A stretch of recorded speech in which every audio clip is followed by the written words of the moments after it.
Hello friends, welcome back to my channel. I hope so आपण माने बहुत भले थिबे, खुशी थिबे और सुस्थ थिबे। तो आज ब्लॉग को बहुत बहुत स्वागत। सो फ्रेंड्स, आज चलतो करबा स्पेशल लंच थाली जोटा कि बहुत कम समय रे आउ टेस्टी खाइबा माने कर परिबा। सिंपल रेसिपी किंतु सुपर टेस्टी लंच थाली।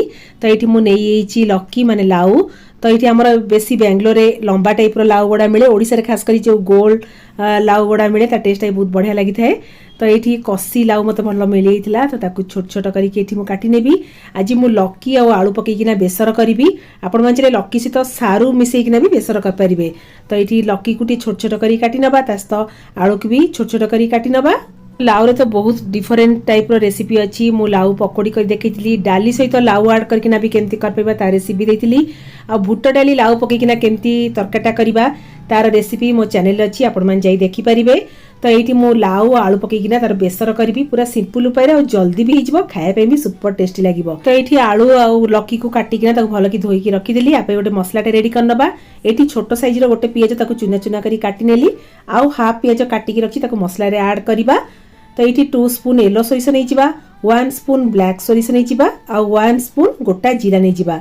ए काजू 2 ରୁ 3 ऐड कर देइछि, कंचा लंका ऐड कर दबा। तास्त रहिला हाफ पियाज ऐड करनेली, 5 ରୁ 6 कला रसुण ऐड करनेली, हाफ इंच रो अदा ऐड करनेली। अल्प टिके पानी देकी ना पूरा चिकन पेस्ट करनबा। फ्रेंड्स, जेते बेले सोरिष बटाटा करथिबे सेतरे 2 ରୁ 3टा काजू ऐड कर दोथिबे, ता टेस्टटा बहुत ही बढ़िया आसीबो। जदी काजू नथिबो क्षीर जो सर मलाईटा नहले पनीर टिके ऐड कर देबे, पूरा क्रीमी टाइप लागिबो, बहुत ही टेस्टी लागिथाय। प्रेशर कुकर रे मस्टर्ड ऑयल ऐड करनेली, सेतरे गोटा जीरा टिके ऐड करनबा, हल्दी पाउडर ऐड करनबा, गोटे छोट साइज रो पियाज काटी रखतिली ताकू भी इठी ऐड करनबा। पियाज को टिके हल्का से भाजी दबा। तापरे गोटे टमाटो काटी रखतिली ताकू इठी हम ऐड कर दबा। तो ये टमाटो को टिके हल्का से भाजी देला परे आमे किछि बेसिक मसला पाउडर ऐड कर दबा। काश्मीर चिली पाउडर म ऐड करनेछि, धनिया पाउडर ऐड करनबा, सेतिरे म ऐड करनेली हल्दी पाउडर। बस एतिक रहला हमर बेसिक मसला पाउडर। तो हल्का से टिके मसला हित टिके भल कि कसी दबा। तापर आमे जो लकी और आलू को काटी रखतले ताको एठी हमें ऐड कर दबा, कारण लकी रु बहुत पानी बाहरताए। तो ये लकी को आलू को मसला सहित भल ही कसिबा। ए टाइम बेले गैस रो फ्लेम टिके हाई रखिबा, कारण लकी रु पानी अंश पूरा कमिला परे तापर आमे जो सोरिष मसला पेस्टा करथिले ताको एठी हमें ऐड करिबा।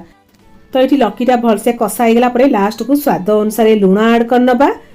तो ये हम लकीटा बहुत बढ़िया से कषा हो गला। एबे आमे मसला पेस्टा ऐड करनबा।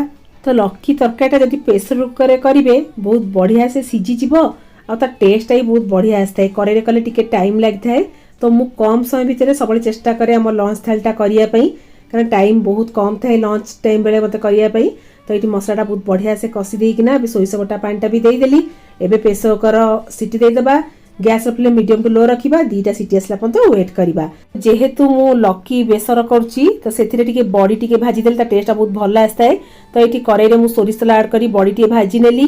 प्रेशर कुकर बांफ गला पय तापे जे घोड़टा मु काढली। लकीटा पूरा एकदम परफेक्ट सिची। एई टाइम बेला हमें जो बॉडी को भाजी रखले ताको एठी हमें ऐड कर दबा। जेते भी सोरिषटा ऐड करथि सेते बॉडीटा टिके भाजी ऐड कर देले ता टेस्ट बहुत बढ़िया आस्ताय। एठी धनिया पत्ता टिके लास्ट को ऐड कर देली। आपण माने एई टाइम बेले कंचा लंका भी ऐड कर परिबे। बस आपको भल कि मिक्स कर देली। एबे 1 ରୁ 2 मिनिट पई आपको फुटिया पई छाड़ दबा। बस हम लकी बेसर पूरा रेडी।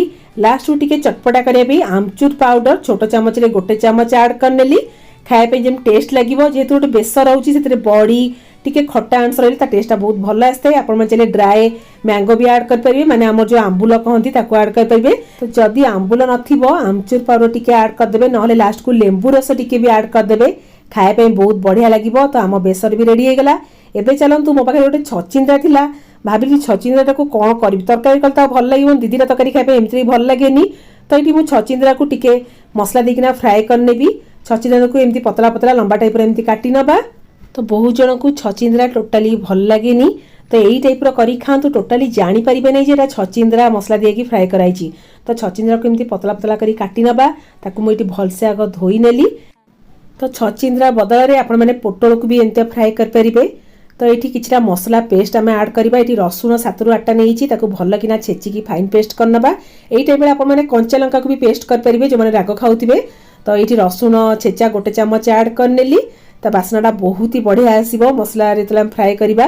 एथिरे हल्दी पाउडर ऐड करनबा, काश्मीर चिली पाउडर ऐड करनेबी, जीरा पाउडर, धनिया पाउडर ऐड करनबा, स्वाद अनुसार सॉल्ट ऐड करनबा।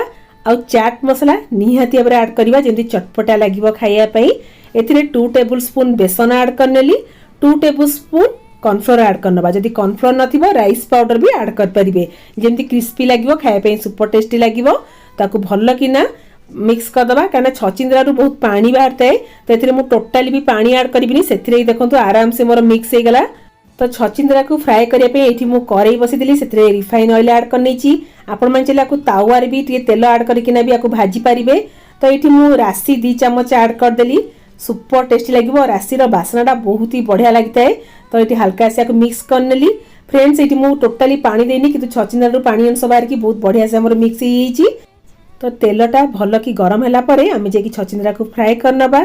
फ्रेंड्स बहुत ही इजी बहुत ही टेस्टी। जो मैंने छचिंद्रा खाऊ नथिबे से माने भी खाइबे कारण छचिंद्रार बासनाटा भी टिके अलग आसे के जन को भल लगे नहीं किंतु एमती मसला दे जदी फ्राए करदेबे छचिंद्रार रोली बासना ही आसीबनी आ कोन खाउछथि आपण जानि परिबेनी किंतु खाया पई पूरा सुपर टेस्टी लागिवो। पतला पतला कटा हितला पूरा क्रिस्पी लागिवो। गोथन निहाते बे ट्राई करिवे। जदी छचिंद्रा नथिबो आपण मन चले पोटल रे भी कर परिबे। ठीक अछि फ्रेंड्स। तो ये मुझे गोटे बैच फ्राए करनेली आ गोटे बैच भी फ्राए करने भी। देखो फ्रेंड्स केते लुक बढ़िया देखा मोर ये छचिंद्रा फ्राएटा पूरा कुरकुरे क्रिस्पी बढ़िया लगे। तो ये आम थाली लगे टिके दहीर तड़का देदेबा। तो ये दही अल्प टिके पानी और लुण देकिना भल किना मिक्स करदेली। कड़ई रे मस्टर्ड ऑयल ऐड करनेली, गोटा सोरिष ऐड करनबा, से हेंगु टिके भी मुझे ऐड करने, कंचा लंका भूसम पत्र भी ऐड करनेली, अदा भी ऐड कर परिबे किंतु एठी मु खाली रसुन टिके छेचिकिना ऐड कर देइची। बासा को टिके हल्का से भाजदेला परे बे दही रे तड़का दे दबा। फ्रेंड्स एते टेस्टी ना कहि हबनी। टिके रसुन रो तड़काटा बहुत ही बढ़िया लगता है दही रे। जो माने रसुन खाउथि से माने अदा रो तड़का भी दे परिबे। खास करी आंब कसी अदा पकेले ता टेस्टटा बहुत ही बढ़िया आस्ता है। तो ये रहिला हमर आजिर स्पेशल लंच थाली आ बहुत ही कम समय लागला मते रोसेई करिया पई। तो ये रहिला हमर छचिंद्रा बेसर आपण माने निहाती बे ट्राई करिवे आ समस्त की घरे भल लागिवो। तो मात्र एते कम समय भितर सुपर टेस्टी लंच थाली करिकी आपण मानकु तार ब्लॉगटा भी देई पाली मते बहुत खुशी लागुची आ आपण माने निहाती बे ट्राई करिवे। ठीक अछि फ्रेंड्स। जति भल लगता है recipe like share comment subscribe करने जमा भी भूलिबेनी। तो जो मैंने मत एत सारा भल पाई दउछनी से मानको हार्टली थैंक यू। तो मु रहिली फ्रेंड्स एति पंत tata bye bye love you all bye bye.